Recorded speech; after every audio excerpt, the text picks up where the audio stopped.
ಬಂಧುಗಳೇ ನಮಸ್ಕಾರಗಳು. 12ನೇ ಶತಮಾನದ ಪ್ರಸಿದ್ಧ ವಚನಕಾರರಲ್ಲಿ ಹಡಪದ ಅಪ್ಪಣ್ಣ ಒಬ್ಬರು.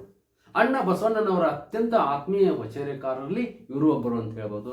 ತಮ್ಮ ವಚನಗಳನ್ನು ಬಸವಪ್ರಿಯ ಕೂಡಲ ಚನ್ನ ಬಸವಣ್ಣ ಎಂಬ ಅಂಕಿತ ನಾಮದಲ್ಲಿ ಸುಮಾರು 200ಕ್ಕಿಂತಲೂ ಹೆಚ್ಚು ಏನಪ್ಪಾ ಅಂದ್ರೆ ಒಳ್ಳೆಯ ವಚನಗಳನ್ನು ನಾವು ರಚಿಸಿದ್ದಾರೆ ಅಂತ ಈ ಸಂದರ್ಭ ಹೇಳ್ತಾ ಅವರ ಒಂದು ವಚನವನ್ನ ತಮ್ಮೊಂದಿಗೆ ಹಂಚಿಕೊಳ್ಳ ಬಯಸ್ತಾನೆ. ಬಂಧುಗಳೇ, ವಂದನೆಗೆ ನಿಲ್ಲಬೇಡ, ನಿಂದೆ ಗಂಜಿ ಒಡಲಿ ಬೇಡ. ವಂದನೆಗೆ ನಿಲ್ಲಬೇಡ, ನಿಂದೆ ಗಂಜಿ ಒಡಲಿ ಬೇಡ.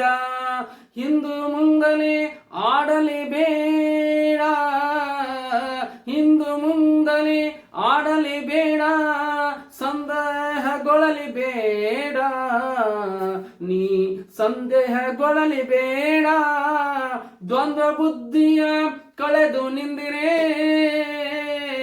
ದ್ವಂದ್ವ ಬುದ್ಧಿಯ ಕಳೆದು ನಿಂದಿರೆ.